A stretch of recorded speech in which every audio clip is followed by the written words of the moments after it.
Yep. Great. All right, so I'm going to talk and simultaneously share my screen here so we can jump in. All right, and can you guys see that? Perfect. All right, so I am Amanda Burnett. I'm the housing director for the Domestic Violence Resource Center. I'm going to kill my video here so you guys can focus on the slideshow. I want to thank you all for the amazing work that you do with the county and really supporting survivors here in Washington County to access housing the way that they need to. We really appreciate you taking the time to either get some new information around safety planning and working with domestic violence survivors or brush up some skills you already have. So a few notes as we get started. One is on language. I am going to bounce between the terms victim and survivor. They're both used really commonly when working with folks experiencing domestic violence, and a victim has a specific statutory meaning in Washington County and in the state of Oregon. Did somebody have a question? No, just somebody's unmuted. So I will be using both, and I'm also, aware that this is difficult material. So kind of a trigger warning. If you find yourself getting overwhelmed or triggered during this presentation, please take a moment. Allie has the slides and we'll be sending those out and making those available to everyone. Like she mentioned, we are going to have this recording available to folks. So please take care of yourselves. Information is available and you can always follow up and reach out to me for, questions and things like that if you miss anything. And we are leaving a pretty good chunk of time at the end for conversation and questions. So I realize it's a lot of information to kind of throw at you all at once, but there's going to be time to kind of digest and go through it all. So jumping right in, the domestic violence, and can you guys see this without your own selves on the side of the screen?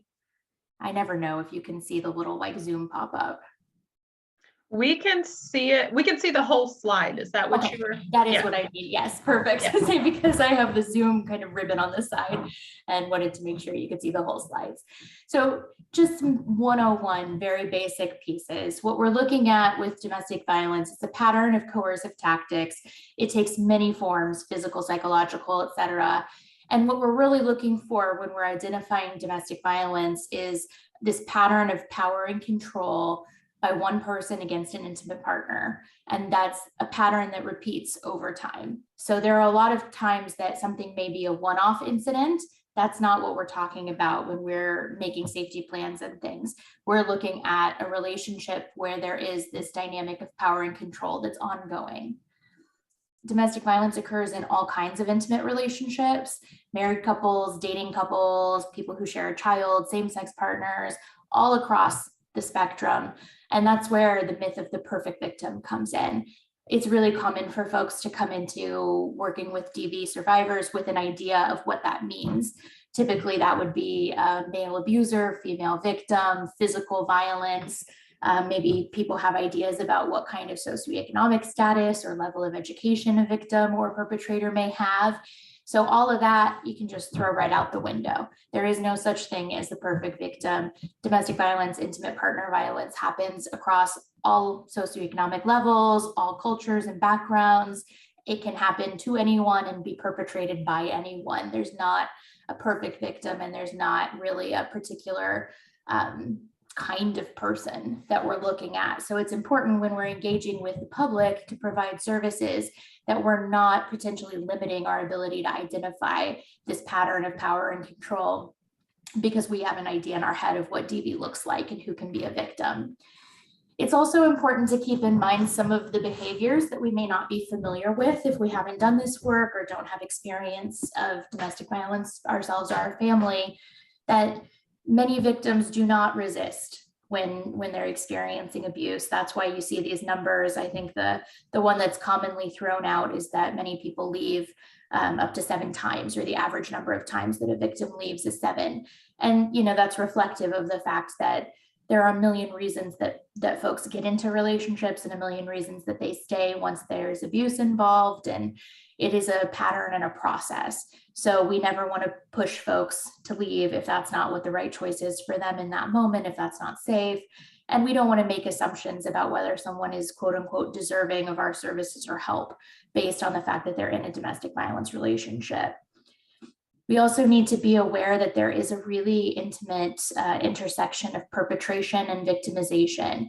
Victims often are also perpetrators, whether that's of their own violence, which is called being a secondary aggressor, meaning that they may abuse downward and abuse their children as a way to cope with their physical abuse.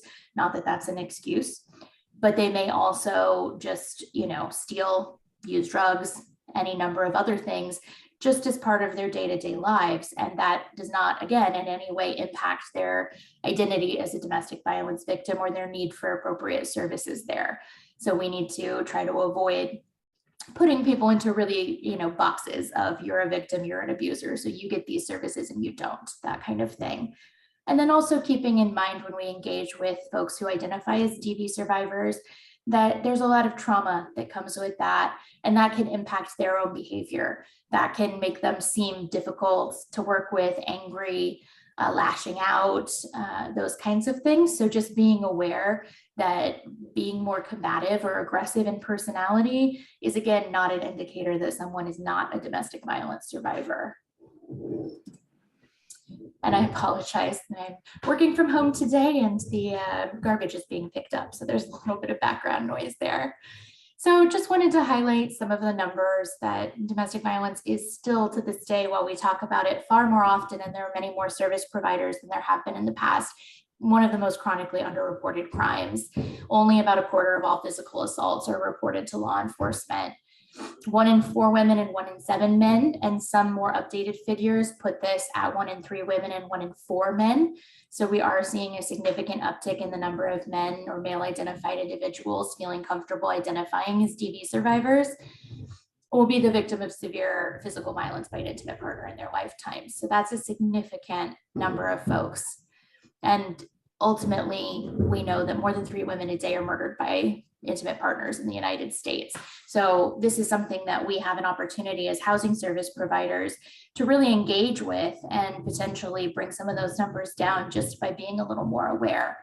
It's also important to note that when we have intersecting identities, particularly Native and Indigenous, African American, and LGBTQ populations, experience higher rates of all forms of violence. That's intimate partner, sexual, stalking, sex trafficking, etc. So being aware that those things are really disproportionately impacting those communities.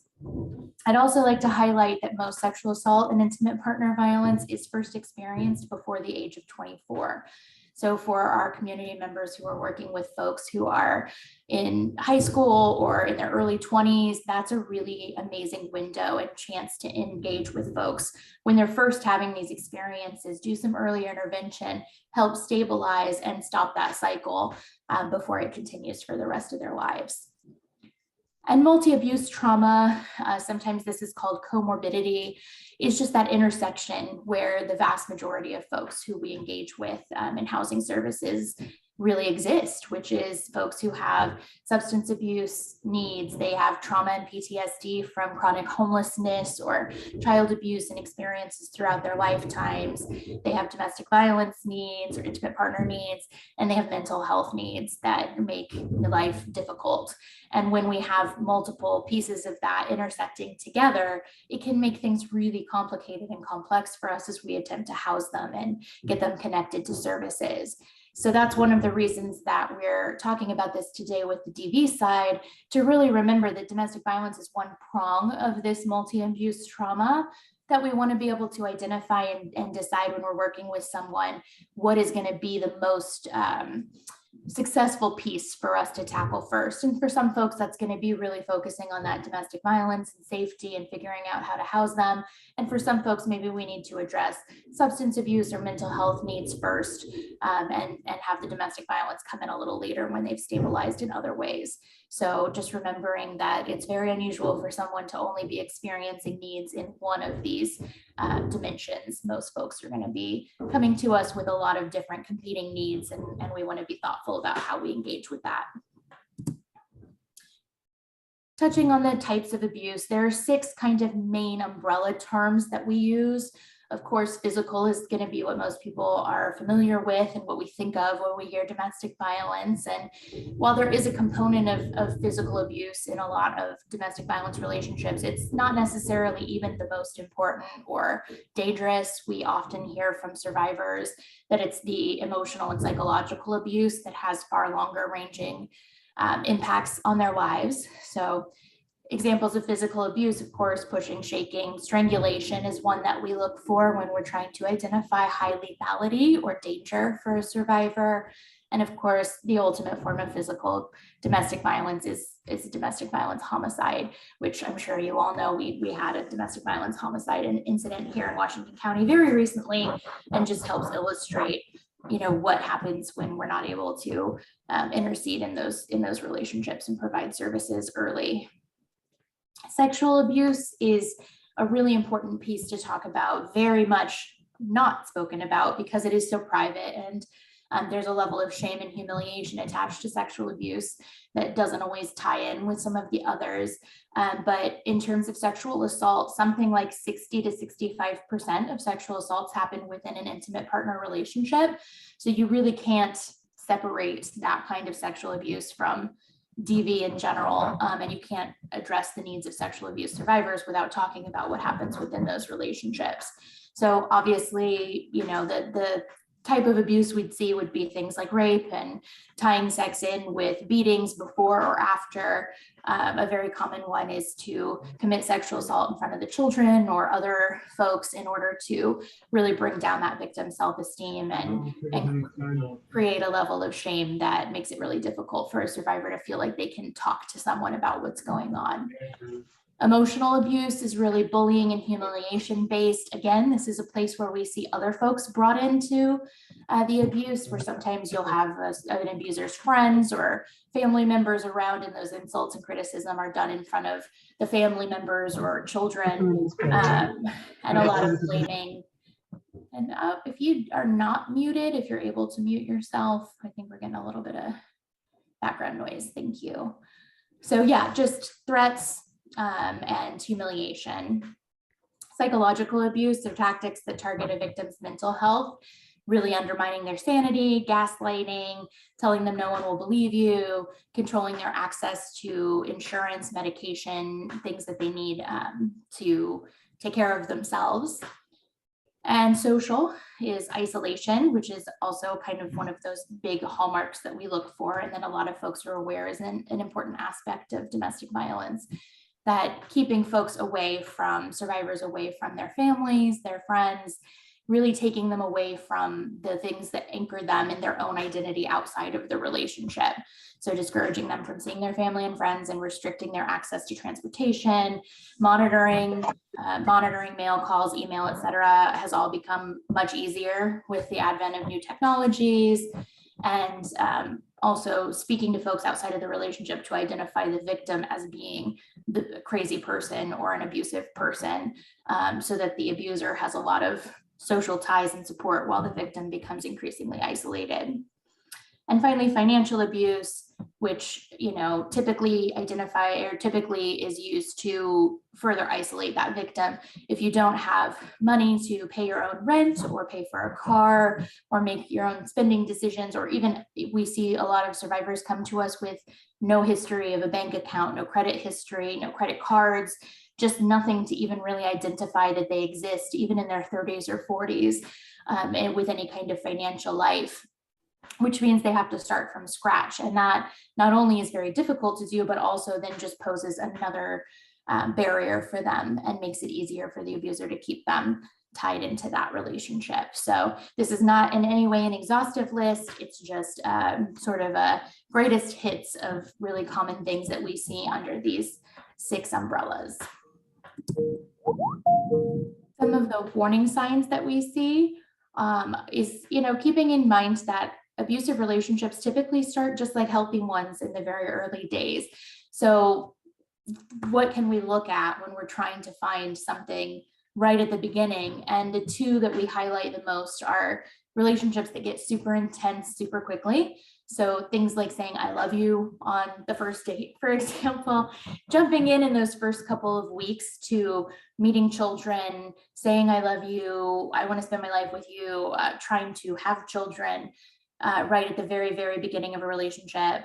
And then also taking over or crowding out the people and activities that really ground someone in their life. So cutting them off from their social circle, their employment, their family, things like that. When we see those two things in conjunction very early in a relationship, those are big red flags of an abusive relationship developing. And those are two of the things we highlight when we're working with teens and young adults around healthy relationship patterns and holding one's boundaries when starting a relationship. The cycle of abuse is a pretty straightforward process. It starts with that honeymoon period, and that can be at the beginning of the relationship when they're just meeting and falling in love. And it also happens again at the end of the cycle or to restart the cycle. So we start with this process of falling in love and everything is wonderful. And then we start to escalate typically with some of the social isolation and psychological and emotional abuse. And those things, as they rise and rise and rise, some folks are gonna nope out, as we say. They're gonna leave the relationship at that point, and that ends the cycle. And the abuse ends, and the abuser goes on to find someone else to have this cycle with. But if the victim stays in the relationship at that point, that's where we start to see more of the sexual and physical and more significant financial abuse come into play. And typically that will culminate in an abusive incident that will either have the victim leave at that point, at which point the abuser will try to get them to come back and apologize and explain themselves. And that's where we get the kind of stereotypical, I love you so much, you make me so angry, it's your fault that I got upset because I just care about you so much kind of conversations to get the victim to come back, or the victim has stayed and the abuser still does this honeymoon period of making up, it's calm, we fall back in love, explain myself, it'll never happen again, and repeat. And this can go on for a lifetime. And the hopeful piece for us is that you really can intervene at any level, at any point in this cycle, it can end. All it takes is the right support for a survivor and a little bit of hope on their end to access the services that we can all offer when we work together. One of the ways that we look at and kind of quantify the danger that a survivor is experiencing is through what's called a lethality or danger assessment. And this is just an example, a handful of questions from a typical danger assessment. These were developed by social service, domestic violence providers, and law enforcement together, and have been kind of refined over the years to just give a quick snapshot, because the reality is, just as with any other services, domestic violence services are provided in an area where we have resource scarcity. We don't have enough shelter beds for everyone who needs one in any area. We don't have enough funding, enough anything, just as with any other service provider. So when we need to figure out who's going to be in a place where they really are facing significant danger of physical violence or even homicide, if they don't get out of the situation and into a domestic violence shelter or hotel or what have you, this is what we turn to. So again, this is just a brief snapshot. There are typically 20 to 25 questions on a danger assessment, and each question gets a yes or a no answer. And those yeses add up, and a number over about 10 is where we start to be concerned. Over 15, we're looking at getting that person out of the situation as quickly as possible.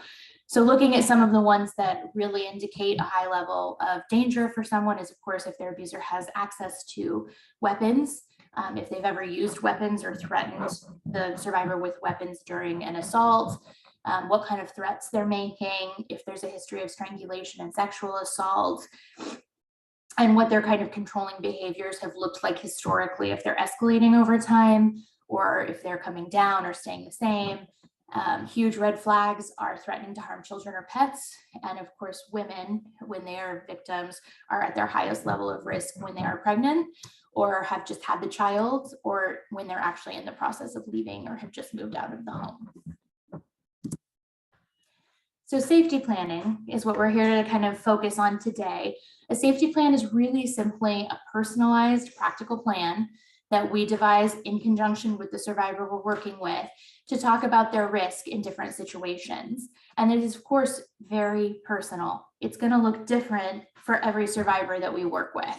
It can encompass every aspect of someone's life and should take into account all of the various ways that they may be at risk. For some folks, it's going to be really, let's say, internet focused. It's going to be really focused on their online persona and their social media and how we keep those things locked down and safe. For some, it's going to be far more physical, and we're looking at their actual apartment and how we keep the apartment locked down and keep them safe. It will involve animals and children, their work and their social lives, all of the different pieces. So each safety plan is very personalized, very different. I'd also like to always step in here and talk about protective orders for a moment. Protective orders are, of course, very important. They're a piece of an effective and robust safety plan for many survivors. But at the end of the day, a protective order, which for those who do not know, often also called a restraining order, are just their legal documents. So a survivor goes in front of a judge here in Washington County. They can do that via the Washington County Courthouse or the Family Justice Center, which is in Beaverton. And they present their case for why they need a specific type of protective order. There are different types focused on domestic violence, sexual assault, stalking, or elder abuse. And they explain what's happening, why they need the support. The judge will grant it or not. With the exception of a stalking order, it's good for 1 year and then they need to renew it. But ultimately, it's a piece of paper. So while it is effective in some cases at keeping an abuser from making contact or approaching a survivor or their children or pets, it's very dependent both on the actual abuser's adherence to it and willingness to, stay in the legal zone there, and also on law enforcement's willingness or ability to enforce it. And as we all know, there is a real dearth of law enforcement currently. We are hiring, I believe, across all areas of Oregon for additional law enforcement officers. They're understaffed, and there are many reasons that they may or may not be able to respond when someone calls in. I will say from our experience with DVRC, we often are not able to get a response when we're trying to report violations of protective orders for our survivors, unless it's a situation where the abuser is like physically right there in front of us. So when you're calling to say that they've made contact over the phone or via a third party, which is also not allowed, or things like that, that's not necessarily going to get a very robust law enforcement response in that moment. So a protective order is not necessarily going to keep folks safe. And it's important not to rely on that instead of safety planning. It needs to be a piece of safety planning that we can consider, but we need to have a robust safety plan as well. Safety planning is also important to revisit because it happens at every stage. If a survivor is still in the relationship and wants to try to stay safe in the relationship, if a survivor wants to leave and is getting ready to do that once they've left, 10 years, 20 years, 30 years after they've left, depending on the abuser and the type of abuse and whether they're still in any kind of contact or shared children, a safety plan can still be an important piece. We also talk about rehearsing a lot, and that can mean literally rehearsing what it would be like to run from one place to another or, jump in an unlocked car. But it also means just mentally running through the options, running through what you would do if XYZ happened. So it doesn't have to be a literal rehearsal. It can also be just thinking through the options and what you would do, and can make a big difference for folks if they've run through those options ahead of time to have an idea of what they would do if things go in a difficult direction. And again, a lot of what we're going to cover on the coming slides is going to seem really obvious, but it's important to keep in mind that when a survivor is in a moment of trauma, of crisis, of fear, and honestly, terror, I should have written terror here, these are not obvious things to you in that moment.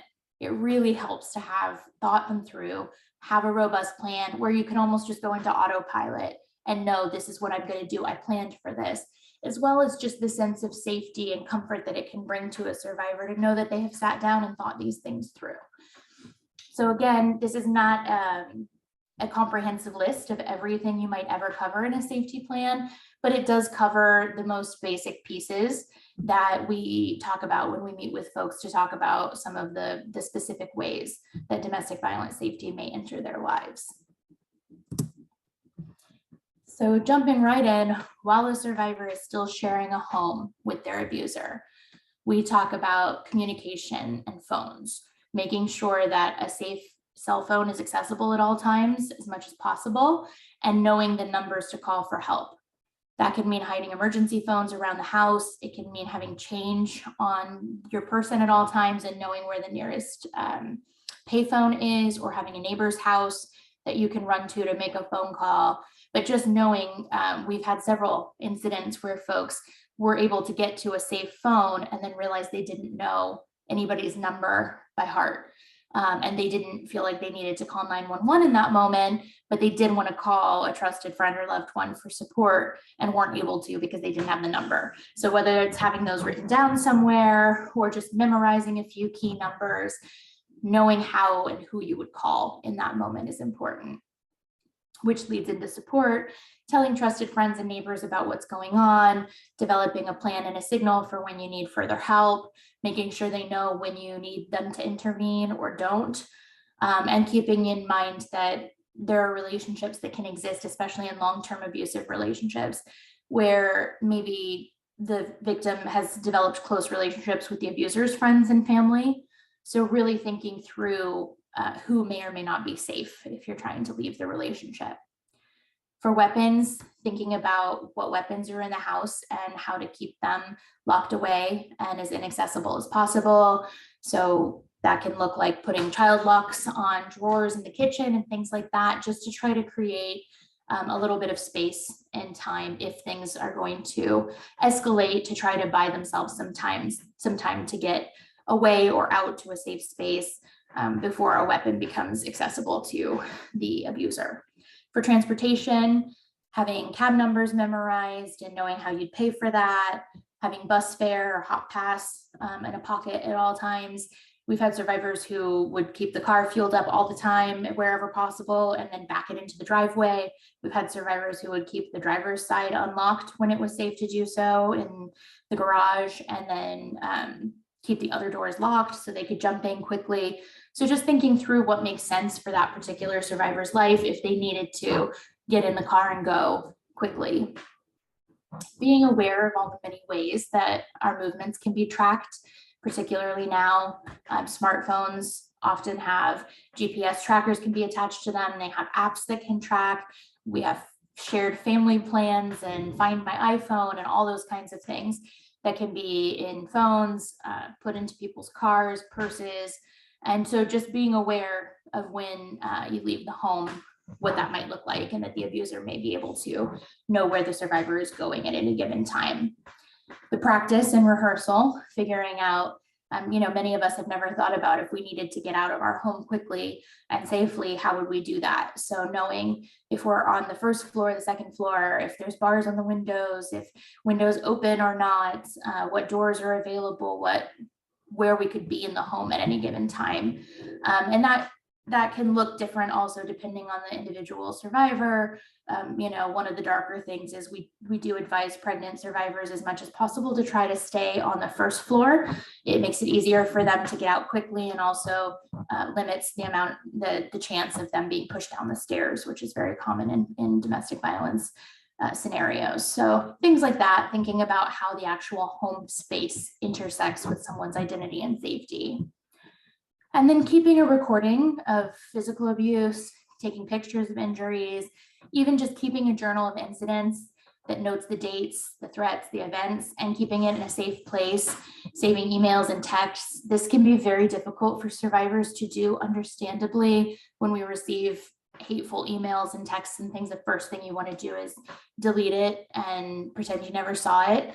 But if those can be put into a separate folder, filtered, that's one of the things we do when we work with folks, is help them set up email filters so that everything's going to another email address or is saved in a folder that they never have to look at, but it's there if they need it. And that way, all that evidence is there if they do decide to pursue a protective order, or if something happens and they need law enforcement support, they have that evidence to back up what they're talking about and what's going on. And then, of course, the main theme across all of these slides is trusting one's instincts and judgment. It's very difficult for survivors, especially when they've been told over a period of time that they're stupid and useless and not good at anything. And they're very reliant on abusers to tell them how to think or what's the right thing to do in a given moment, to trust themselves. But that's part of what we can do when we're working with them, is to help reinforce that they are the masters of their own destiny, that they are the people who are experts in their own lives, and that we're there to help them find that instinct and judgment again so they can make decisions about what they need. And that means knowing when they're safe or not, and trusting that instinct and acting on it. When the survivor is still sharing a home with an abuser, or when they're in a home together and an argument starts that's looking like it might escalate, a few of the things we focus on are knowing the home, to know where they can go, that there are no weapons. The kitchen is a big one. Obviously, it's full of knives and heavy pots and pans and things. A lesser considered one is the bathroom. Not only are there often razors and things in a bathroom, but traumatic brain injury and head injury is a major piece of a lot of domestic violence assaults. And the bathroom is full of hard surfaces, tile and porcelain sinks and bathtubs and things that can make it much more dangerous if a survivor is knocked to the ground. And the garage, if their home has a garage, often the garage is full of things, tools and rope and things that can be really dangerous. And in worst case, sometimes even the actual vehicle that's parked in the garage. So those are three areas that we often focus on. Let's see how we can stay away from those, and how to obviously just get out of the house. And if there isn't going to be a way to get out of the house, what's a space that is safe to access a room where someone can go to try to stay safe during the escalation. If the violence is unavoidable, we talk about how to make oneself a small target to get into a corner and protect the head and face. Again, head injury and strangulation are the two main ways that DV homicides escalate to that point when there's not going to be a weapon. We also suggest survivors who are living in homes where there's a threat of violence don't wear scarves or long jewelry that can be grabbed and used to strangle as well.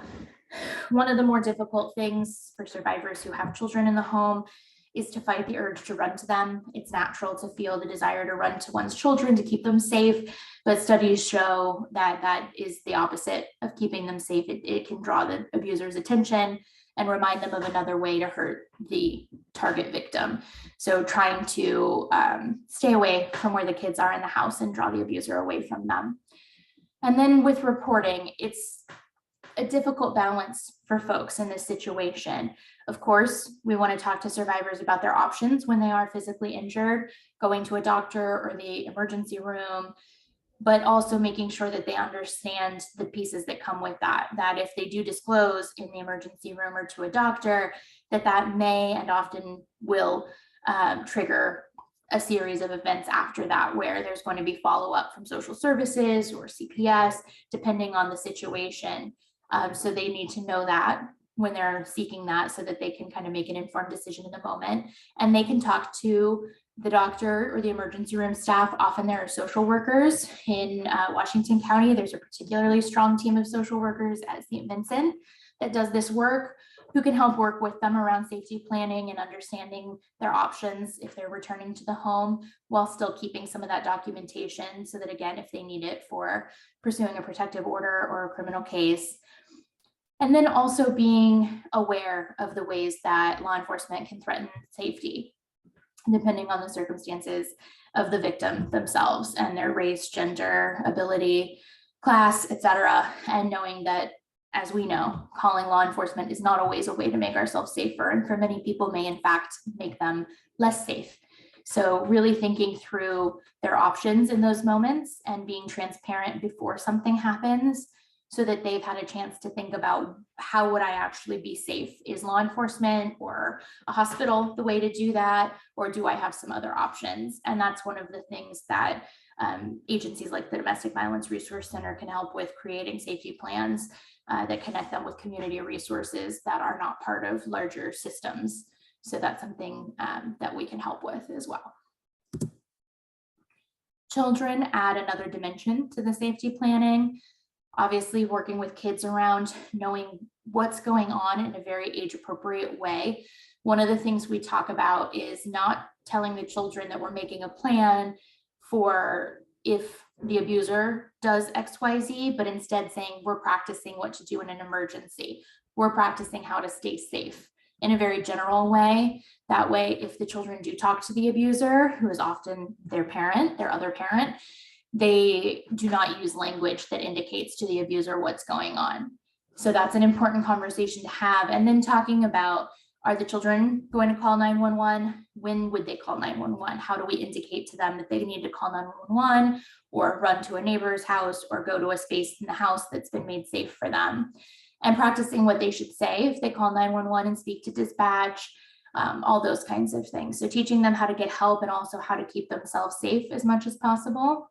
Practicing where they would go, creating a room not only where they can be safe in the house, which should also ideally be as far away from the room that the victim is going to go to as possible, again, to keep the abuser's attention off of them, but also trying to stow a couple of toys or a comforting item, blanket, a stuffy, something like that in that space for them to go to and to try to keep them occupied while the victim is figuring out how to survive that situation and get help.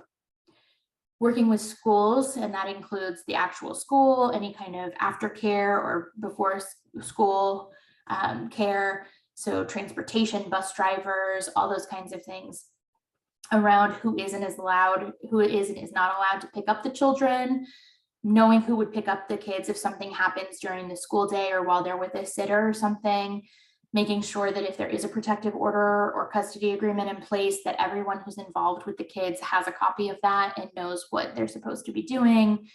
And of course, depending on the situation, if a survivor has left or is leaving the situation, then changing bus routes, changing bus stops, figuring out how to get the kids to and from school safely, and even just changing schools or school districts entirely in order to get them out of the path of the abuser. And like I mentioned, making sure that the children don't have language that they can tell the abuser what's going on in terms of planning to leave or planning to survive an escalated incident. Many abusers do not see themselves as such and are very surprised to find out that their victim is in fact trying to leave or has gone to the police or is seeking some kind of help. And that's one of the pieces that can push them over into becoming more dangerous and raising the lethality in that situation. So we want to try to keep kiddos from accidentally causing that to happen. Also talking about and practicing safety for the kids when the parent cannot be with them, when the victim is not with them, whether that's while they're at school or a friend's house or staying with family, or even in the future when they have supervision or unsupervised time visitation with the abuser. And then one of the key pieces for the children's health and well-being moving forward, mental health and well-being, is really making sure that they know it's not their job to keep the peace. Children often feel within themselves that they want to avoid conflict and they want to make sure their parents are getting along. So making sure they know that's not their responsibility and that it's not their fault if there's conflict or violence in the home, and that it is not their job to protect the victim, to protect their parent who's being abused, or to insert themselves in that situation. We often talk about the most dangerous time for survivors of any gender or identity being when they leave a relationship. And we've got some numbers that really strongly back that up. 75% of intimate partner violence related murders on women are perpetrated when they're leaving a relationship. So really the risk rises significantly during that moment when a survivor is making their final safety plan to leave and actually leaving and getting established in a new home or becoming established in the home they shared, but the abuser has been removed from the home. That's one of the reasons we talk about safety planning and say we do not work with survivors who come to us, they disclose that they're experiencing abuse, and we don't say, okay, great, how are we going to get you out of there? It's important to have conversations about, okay, what does that look like for you? What would you like to happen next? How can I help you today? How can I help keep you safe today?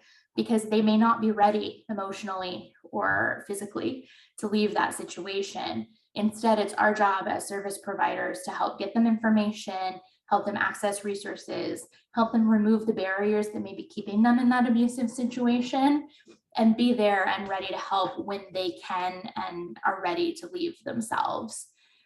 That's one of the places where you can work on developing a safety plan.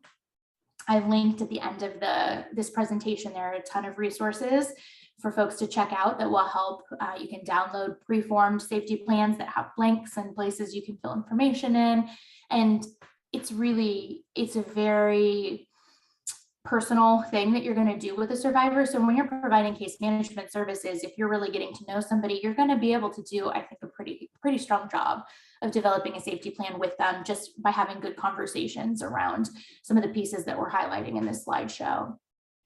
And that if not, there's always agencies like DVRC to provide that additional support and guidance. On the same lines, we don't advise victims to get a protective order without also talking about the different pieces in their lives, what kind of safety planning they need, and what history there is with that abuser, because it can lead to an increase in violence and ultimately make them less safe. So we don't want to have knee-jerk reactions where we tell folks because they've disclosed to us that they're experiencing abuse in their relationship, okay, well, you need to leave, let's get a protective order, let's call the police, and just go from 0 to 60 like that. We want to really be thoughtful about how we're approaching these things to maximize safety and to also maximize the chances that the survivor can leave and stay gone in a really sustainable way. All right. So when they're getting ready to leave, they've talked to their various case managers, service providers, and they're getting ready to go. These are some of the pieces that we can focus on to make that as safe and smooth a transition as possible. One is establishing independence, making sure that they have savings or credit card accounts in their name only, not shared accounts with the abuser that the abuser will also be able to access, making sure that they take those extra steps in talking to institutions that they're working with, that their partner or ex-partner should not have access to those things, creating a go bag with money, car keys, house keys, documents, medicine, all the kinds of things they may need. And the following slide highlights more of those things. Knowing where they're going to go, whether that's having already talked to a provider around getting a shelter space, going to family members' homes that are safe, which would ideally be places that the abuser would not know about or wouldn't expect them to go, or that would be difficult for the abuser to access.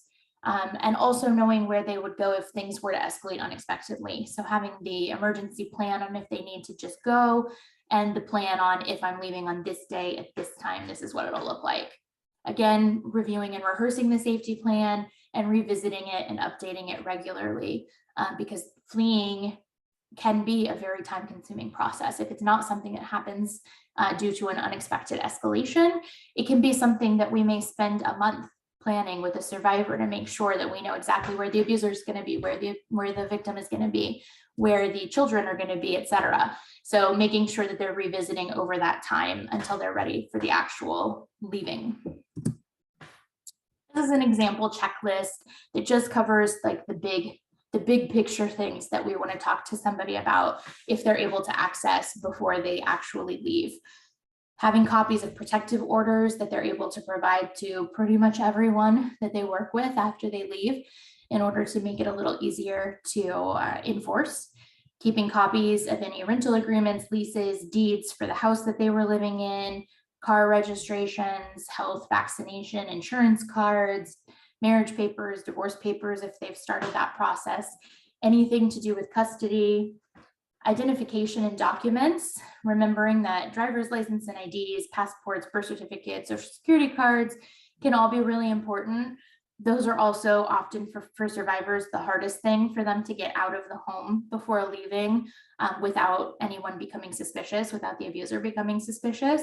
So remembering that we are often able to support survivors in ordering copies of those. That shouldn't be a significant barrier. If they're able to connect with an agency like DVRC, we can pre-order copies of those kinds of things. We can help support financially while we replace those documents.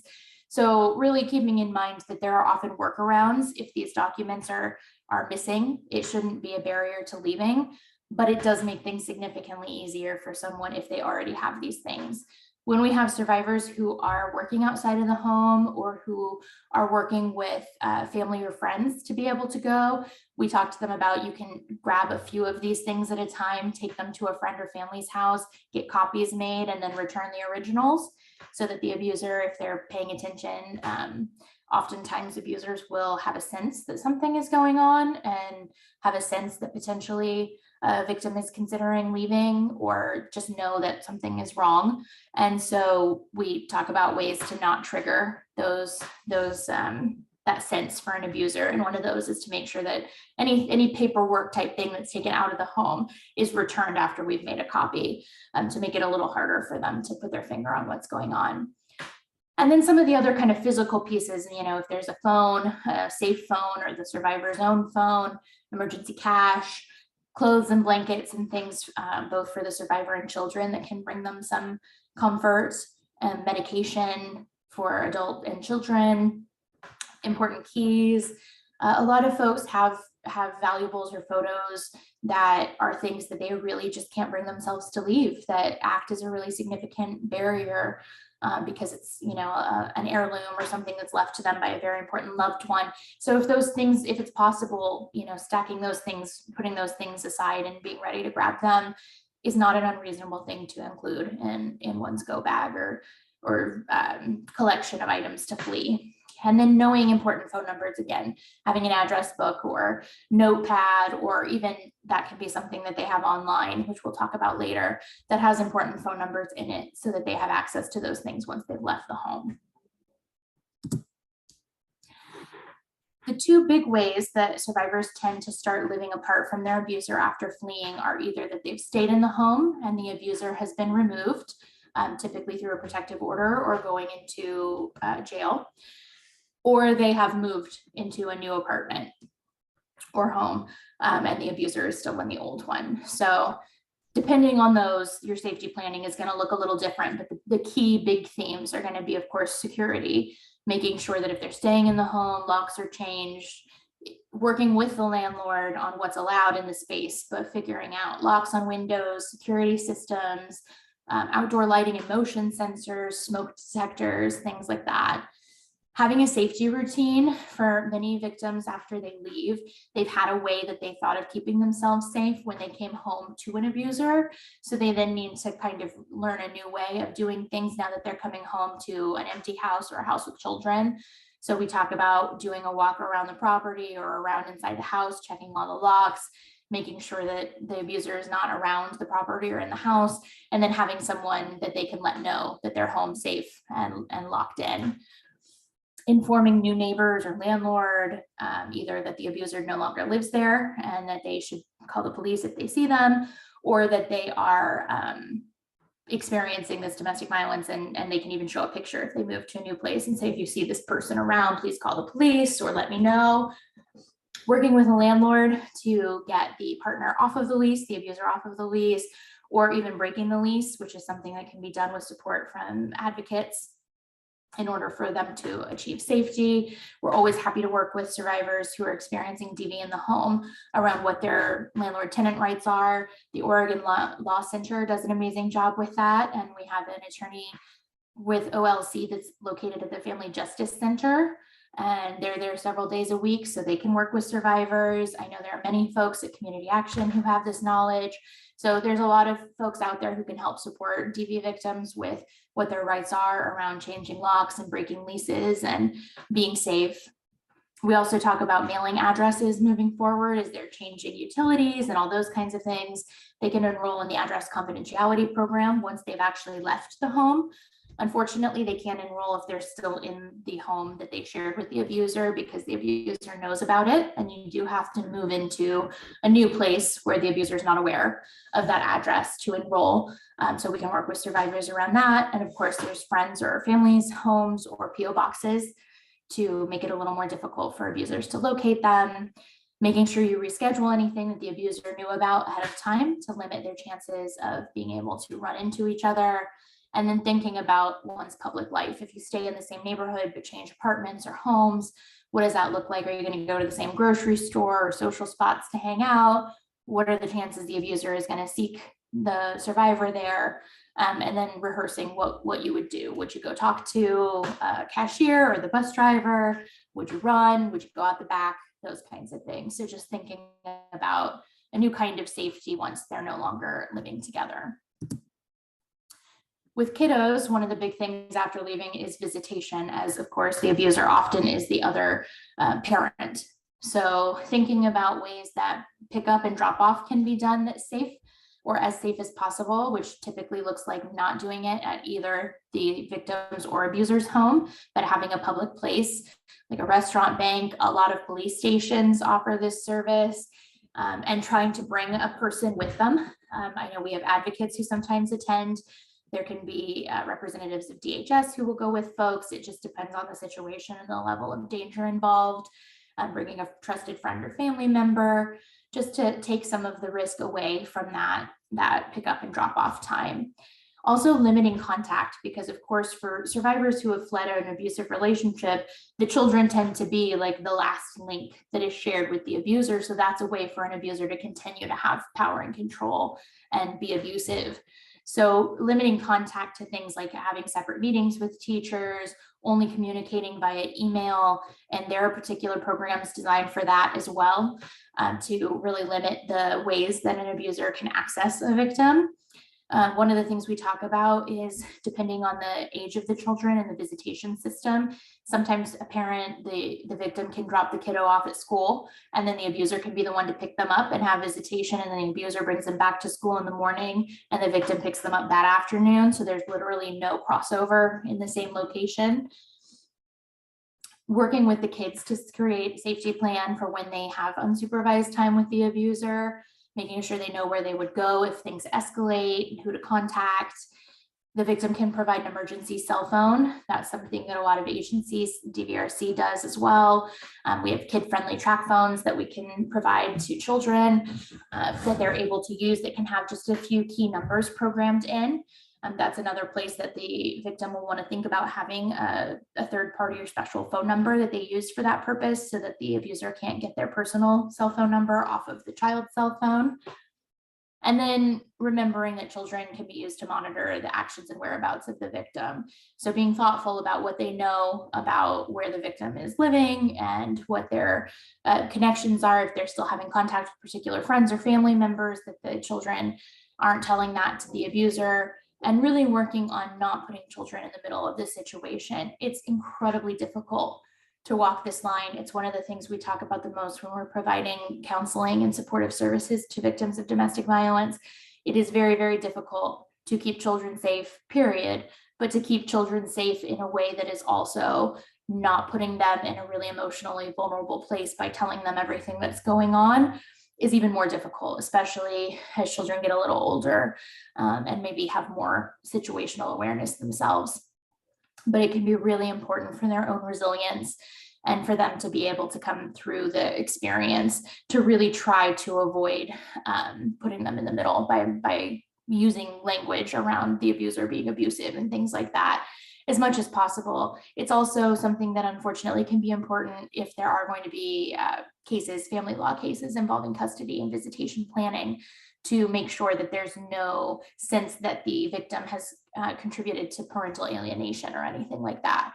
So that's one of the things we talk to folks about as well, and we can provide counseling and services around supporting parents as they're going through this process at DVRC. Animals are a big barrier for a lot of survivors. On a lot of lists, animals come second only to children in the #1 reasons why survivors stay in abusive situations, because there have been threats or because abusers have actually committed violence against pets or supportive animals in the household. So that's one of the barriers we try to address right away with folks.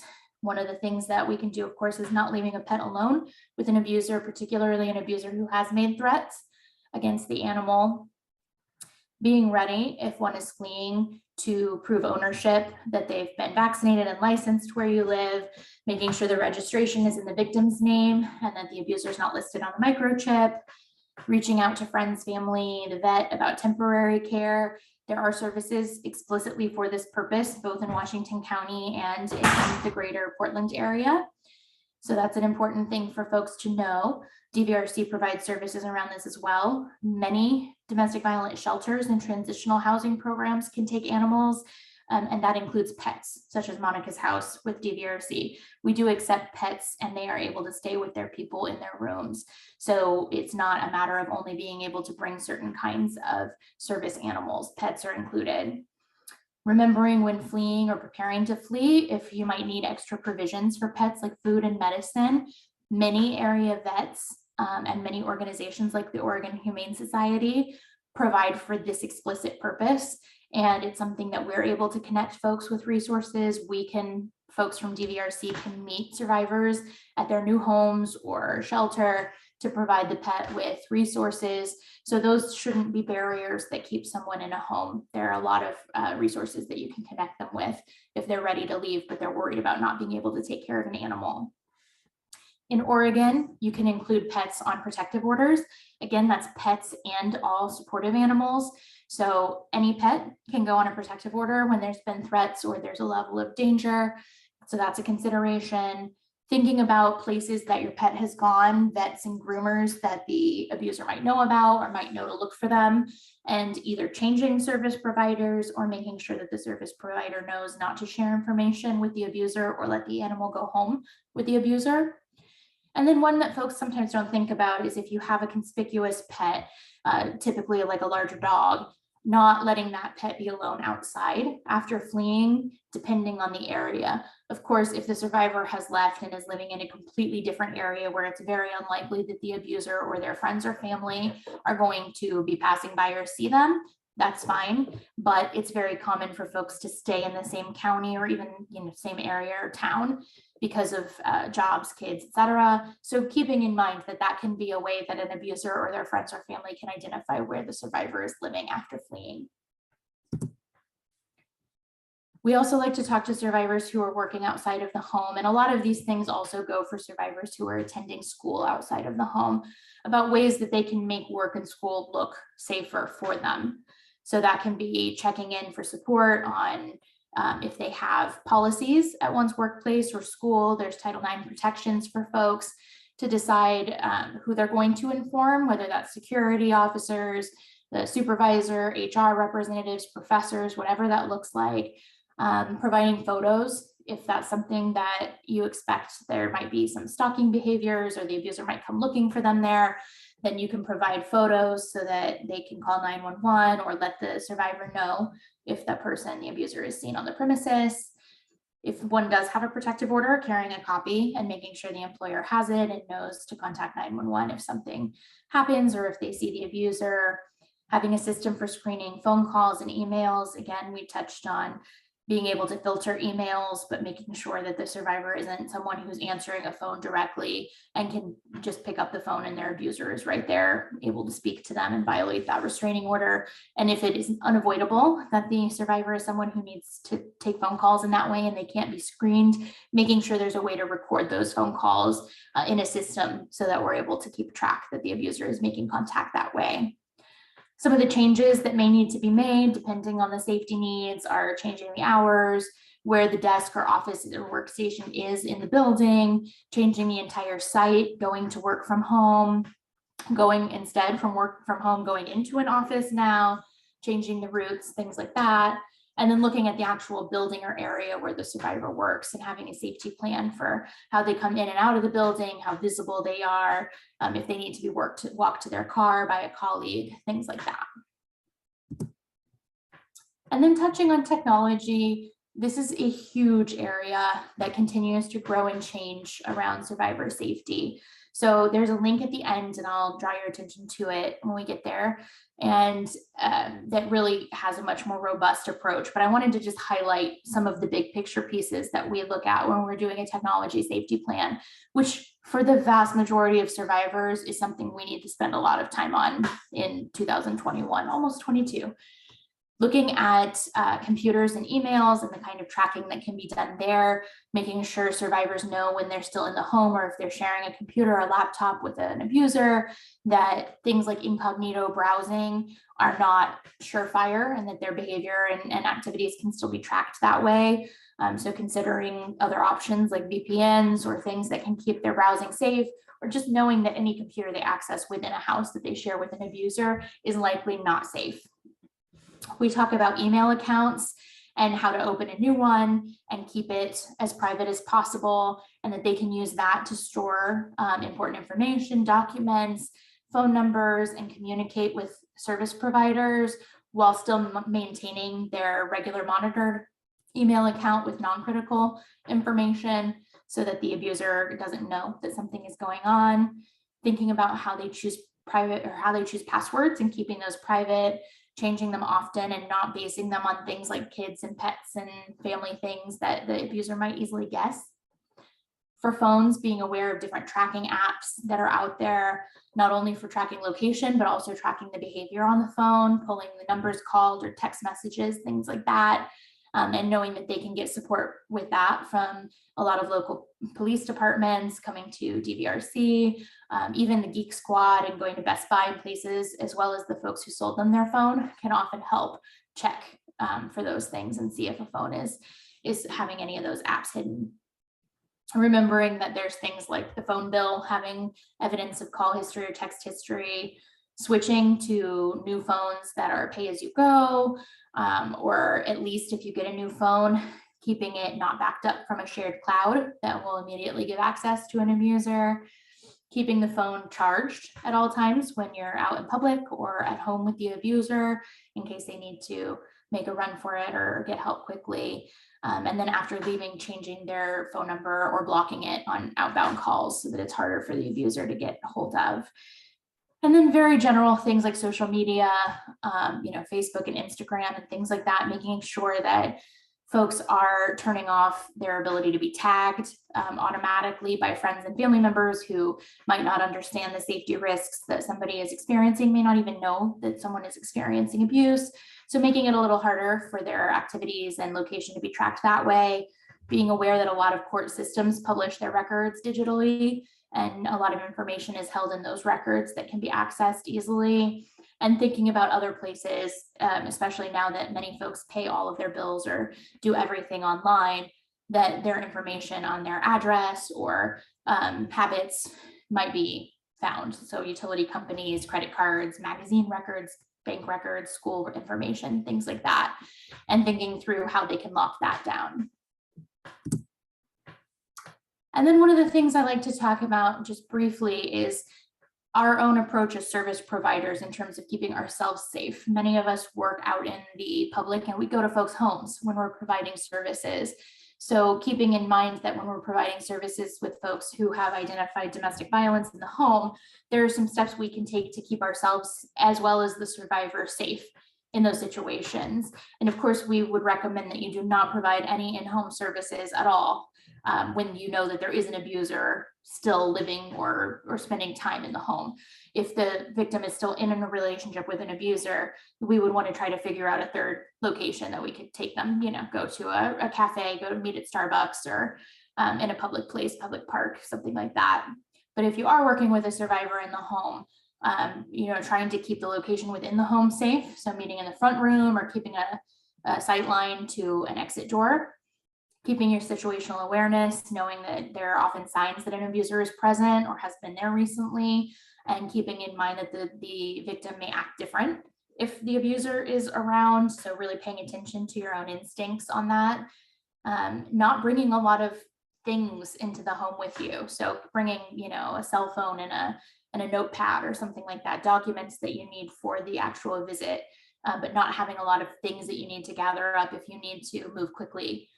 Because it's not uncommon when working with survivors in the home to not have the abuser show up, but have someone attached to the abuser. So a family member or friend of both parties may come into the room or come into the home. So having talked to a survivor ahead of time about what you would do in that situation, what's your story?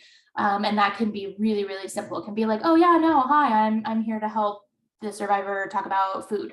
We're here to figure out how to have, food for the next month, or, some other social service that's believable, So also making sure that when you're working with a survivor, you don't necessarily, depending on the agency you're with, have, like a big lanyard on. That's something obviously from DVRC we're very careful about, because we have purple lanyards that say DVRC pretty boldly on them. So we don't wear those when we go into somebody's home or when we're meeting with them out in public, because it identifies them as working with a DV agency very easily. So just thinking about those kinds of things. And then, of course, just basic safety protocols of making sure that someone you work with knows where you're going to be, about how long you expect to be there, and what they should do if you don't come back on schedule, what that might look like depending on the risk level involved. And emotional safety planning is kind of the last piece, and it's something that gets overlooked often because it can be difficult for folks to kind of wrap their mind around why it's so important. But emotional safety planning for survivors is really the piece that gives them hope. It's the piece that makes everything else feel like it's worthwhile. For many survivors, they have been through multiple domestic violence relationships in their lives. Many of them are survivors of childhood physical or sexual assault. And so they've had a lot of difficulties in life, as well as having other issues going on as adults with substance abuse or mental health, what have you. So for many of them, they can feel really, really hopeless and really helpless. So that's something that we can support with as service providers, in just providing them that little extra sense of hope and competence. And that's what we're talking about when we look at emotional safety planning. It's helping support them in reconnecting or connecting to family and friends who they may have lost touch with or not felt confident confiding in while they were with the abuser, to make those connections back into their community. And that could be as simple as just knowing that there are 24-hour hotlines that they can call to have someone to talk to when they need to. Talking about identifying and setting goals. That's something that we all can do as service providers really easily. That can be as simple as, decide if you want to stay in this area. Think about that, and let's have a conversation about if you want to stay in Washington County or if there's somewhere else you want to go. It can be, I'm going to, figure out 3 phone numbers that I can call if I need somebody to talk to, and then they do it. And it just helps to bring back that sense of agency to a survivor's life. Having things around creating affirmations and mindfulness and creating peaceful spaces that they can enjoy, even if it's just a corner of a room, getting them reconnected with activities that they've loved in the past. That's a really straightforward one that many of us have the means and opportunity to do when we're working with someone, is, provide them with colored pencils and an adult coloring book. Talking about what do they like to do. One of the things we love to do when we work with survivors early on is get them to tell us a little bit of something that may seem silly and innocuous in working with them. But, do they like to read? What's your favorite book? What's your favorite, exercise? Do you like yoga? Do you like whatever it is, to get them to tell you a little bit about themselves as a person outside of their experience of homelessness, outside of their experience of domestic violence, something to help them feel human and to feel like themselves again. And that's really a very grounding experience for them, for their emotional safety planning, to remember that there is hope and there is a reason that we're doing this. And all of these kinds of pieces we also want to extend to children. So having them have a list of folks they feel safe talking with, and that they know they can express themselves and their feelings, creating safe spaces for them with their favorite toys and things, and connecting them with appropriate counseling. And I wanted to kind of wrap things up by just touching on some of the basics of trauma-informed service provision that I know you guys are all already doing, but that also are particularly important when working with folks experiencing domestic violence. So knowing that they are the experts on their own lives, not pressuring them for specific outcomes, knowing that sometimes we're going to work with someone who we feel would be a really great fit for a particular program that we run, and we want to connect them with that, but they're just not ready, and remembering that we need to trust them in that and not pressure them to make that choice, because ultimately they likely will not be successful if it's not a choice that they've made for themselves. One of the best things we can do for survivors is minimize their need to repeat traumatic stories. So if someone discloses to us that they're a domestic violence survivor, letting them know that they don't need to get in depth with that with us. And that's part of what we do when we do screenings for lethality as well. We let folks know it's a yes or no question, and you are welcome to give more details if that's something that's going to feel better for you. But for my purposes, just tell me yes or no, and I will believe you. So I don't need you to keep telling me again and again. Oftentimes a survivor is going to have disclosed to you after they've disclosed to many, many other people who may or may not have believed them. And it's really difficult and re-traumatizing when they have to keep telling the same stories over and over. And ultimately, for the vast majority of us, we don't need to hear about the worst moments in someone's life in order to be able to connect them with the resources we have. So trying to minimize that. Recognizing that building trust and rapport with any population takes time, and that just showing up and doing the work is the best thing that we can do to build that trust. And for some of us, we're in positions where we're only going to engage with someone very briefly and then they move on. So all we can do is be as respectful and supportive as possible in the time that we have together, and that we shouldn't expect just automatic trust to be given to us based on, our title or the agency we work for. Always staying in touch with your own personal values and biases and trauma history. It can be very difficult when we work with folks who remind us of other folks we've worked with or our own family or ourselves, to separate that out. So just keeping those healthy boundaries and knowing the times where we may be triggered or maybe projecting something onto a survivor that they have not in fact given us reason to believe. Knowing what your area competence is and where you maybe need additional support, and can do a warm handoff to DVRC or Safety Compass or any agency working with the population that may need a little more support. And then always remembering that, just as with the rest of the population we work with, domestic violence survivors have often been through many, many systems before they get to us seeking housing support. And they have systems trauma. They have reason not to trust. They have reason to be frustrated and afraid. And, we need to understand where they're coming from when we're trying to meet them with resources, and not be surprised that there may be some anger or frustration or reticence to trust us when we're engaging with them.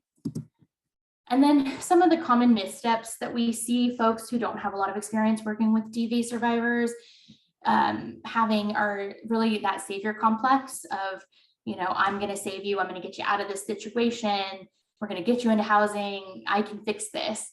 And really remembering that it's very complicated working with survivors. Again, as we've said, there's not typically someone who's experienced domestic violence and that's the only issue they have going on in their lives. It's usually much more complicated and intersectional than that. So it's not simple, sticking someone into an apartment or paying one bill or something. It may be enough to get them stable, but it's often not. So remembering that, we want to be able to really meet folks where they are and provide appropriate services, and that we're not here to save people. We're here to walk beside them and support them. And that goes to poor boundaries and over-involvement, which we see a lot. It's very difficult working with the domestic violence population. It's very heartfelt work. It's very intimate work, and it's amazing. It's amazing. And I'm so excited for Washington County to have all of these amazing service providers across all of these agencies getting more involved in this work and support. I think it's going to be incredible for our populations, but it is easier if you go in knowing that sometimes you're going to want to save the day. Sometimes you're going to feel a lot of protectiveness towards the clients and children that you're working with. So I think if you go in knowing that that's a common reaction, it makes it a little easier than to pull back and say, okay, but what is my professional role here? What am I really able to offer this individual or family? Instead of trying to offer them everything, which is going to be both overwhelming for them and ultimately unsustainable for you as the service provider. And then just a quick word that we really recommend against making referrals to couples counseling when you're working with two individuals in an abusive situation. Couples counseling tends to only embed the abusive patterns more deeply, and many abusers are very, very adept at turning couples counseling into a way for them to further the abuse. So always starting, if there is any chance that you think there might be domestic violence going on, always starting with individual services And then once they've been established in individual services, then they can move into couples counseling if that's appropriate down the line. And then just helpful phrases, things to keep in mind when you're working with survivors. Things like, I believe you. I imagine the situation must be very difficult for you. You're not alone. Thank you for telling me. And then our personal favorite at DVRC is, how can I help you right now? Because oftentimes when someone comes to us with a DV situation and it's intersecting with all these other issues, we are overwhelmed, just as they're overwhelmed with the number of barriers we need to remove to get some forward momentum. So remembering that for a lot of folks, just having someone to talk to, even if all that you're doing is a very basic, you're doing a Community Connect assessment, those assessments have a lot of questions. You're going to be spending some time with that person. So saying, how can I help you right now? And they ask you for a cup of water or some coffee or something, if that's something you're able to do, that might really honestly be what you can do for someone right then. And it can be that simple to really make someone feel comfortable. And then that helps with that rapport, and everything kind of unfolds from there. So just remembering that sometimes it's as simple as what I can do in this moment is a really good way for you as service providers to not become completely overwhelmed by the need that we have in our community. And then, like I said, I've got these resources. So these are all very general resources and websites. I wanted to draw your attention to the one on the bottom, which is the National Network to End Domestic Violence.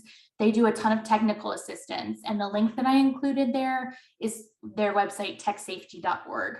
And that's the one that is kept up to date and refreshed all the time with information on phone safety, social media safety, general tech safety. And they're really great about keeping up with the times and being able to provide resources. So that's a great place to start when you're working with a survivor and you're not sure how to make sure you're addressing the technical needs they might have.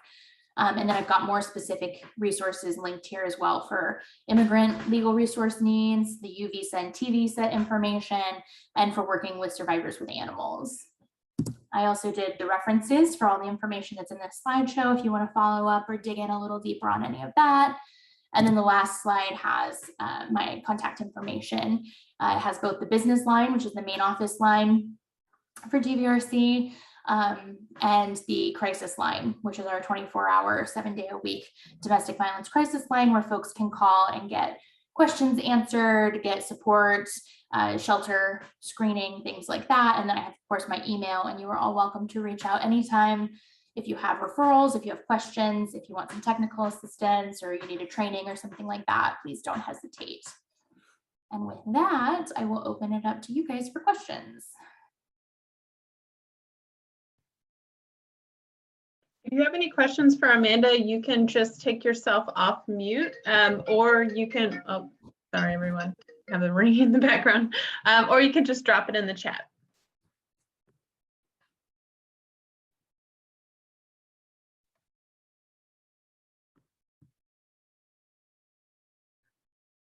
And again, I know it's a lot of information that I've kind of thrown at you all at one time. So again, you'll have access to all of this afterwards, but also I am available, as the housing director, I work funky hours. So you can send me emails and I'm able to get back to them, pretty quickly at different times. So please don't hesitate. It's a huge part of my job is just being available to community partners. And like I said, I'm so thrilled with what Washington County is doing with this Community Connect. So it's amazing, and we're here to support and help you guys as you move forward doing this work. I've got a question, Amanda. Thank you so much. This was really, really excellent. In previous roles, I've worked in situations where young people are accessing resources, both members of the couple and relationship. Do you have any advice or suggestions? I think like everything that you said about supporting the survivor and victim was like excellent, but when you also are in a situation where you're aware that abuse is occurring, but you're having to interact with both the abuser and the person being abused, any suggestions there or guidance or guidelines? Yeah, so one piece of that is that it can be really difficult for us working with folks to know who's who, and it's not always clear. And that's why I mentioned kind of at the beginning, secondary abusers. because it's not always as simple as victim and perpetrator, right? Sometimes there's a very unhealthy dynamic happening there. So that's part of it, is remembering that we don't necessarily need to be able to make that distinction to be able to provide really good, robust services to folks. So one piece would be, if you do feel pretty clear that there's an abuser and a victim happening, what can you do within your agency or your role to protect the victim's privacy if they're going to separate? That's one thing that has come up in a few of the last couple trainings we had, was within agencies being able to put like a note in your case management notes or something, not to share information with the abuser about the victim. In terms of abusers, there are a ton of resources in Washington County. ARMS and Allies in Change are both batterers intervention providers that also do voluntary services, and a lot of really amazing work with abusers. They can be mandated into those services by probation and parole officers or DHS, but they can access them voluntarily as well. But also remembering that places like DVRC, we do provide services regardless of someone's identification. If they call us and say, I'm an abuser, obviously we are going to try to connect them with an agency that does that work specifically.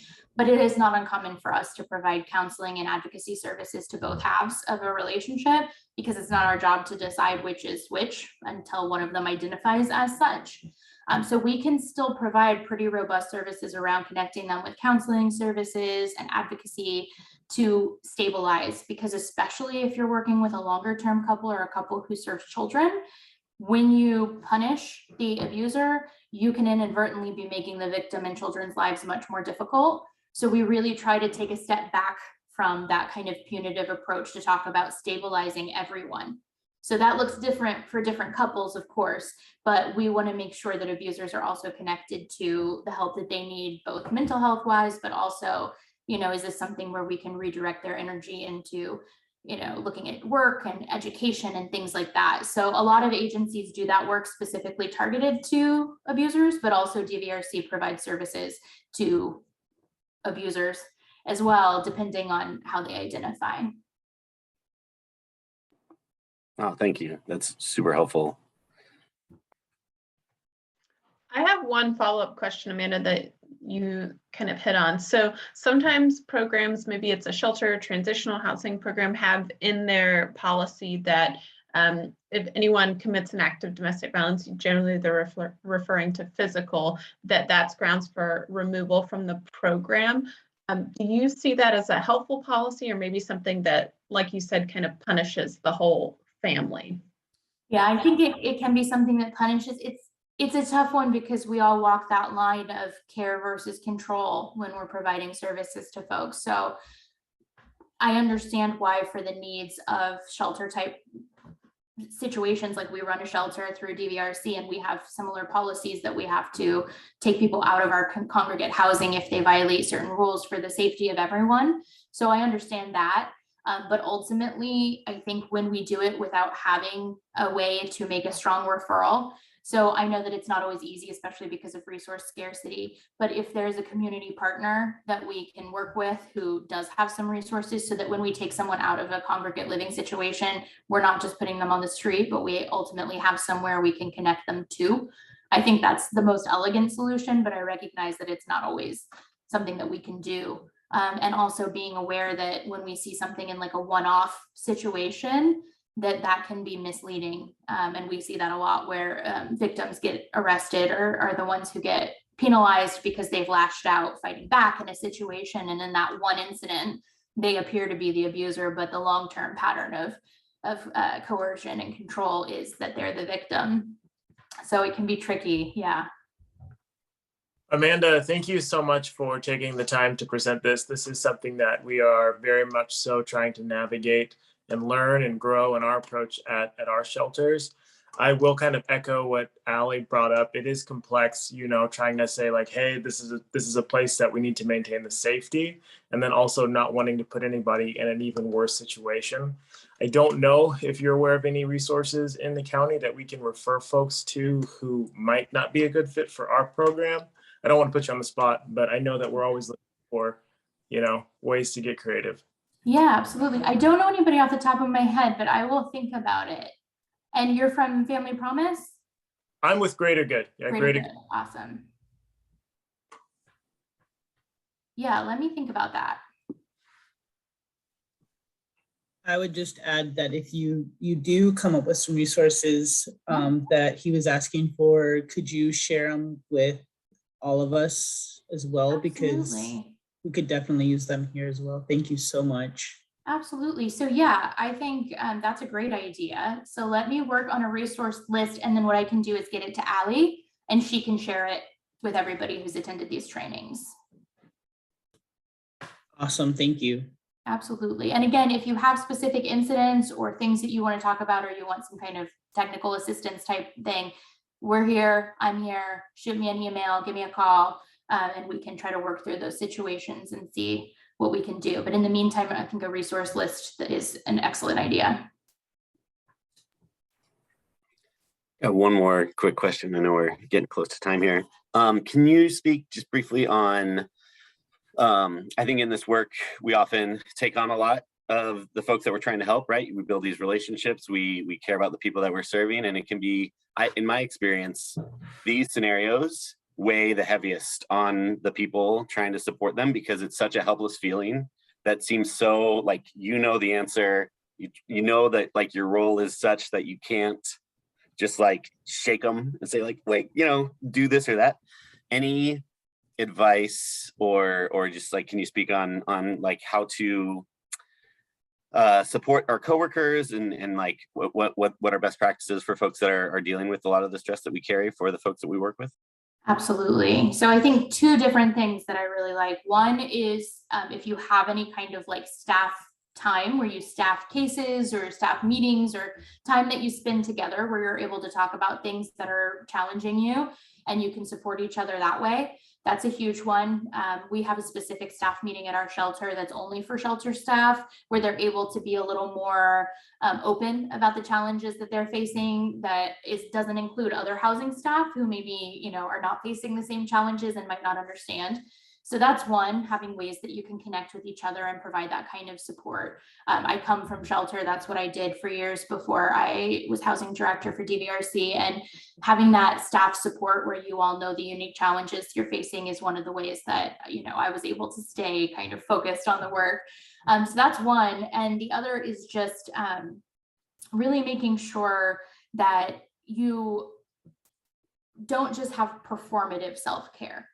And I think that's really tough, because when we hear self-care, it's such a buzzword, but it's also very much something that people like to give examples. And I don't know about you guys, but I tend to hear the same ones like over and over again. And not everybody wants to do yoga, or not everybody, you know, practices mindfulness or finds that to even be useful. And I've had staff and interns and folks like confess to me that their self-care is watching Netflix, as if that doesn't count or that's wrong or something, right? So I think also broadening the term of self-care to include whatever works for somebody, as long as it's, you know, healthy for them, and celebrating creative solutions to finding time for self-care, recognizing that for some of us, self-care might look like being busy in a way that is uncomfortable for other folks, and that's okay. Not everybody likes to veg or take time off or what have you. And then also for those of us in like leadership, yeah, Pokemon Go, awesome.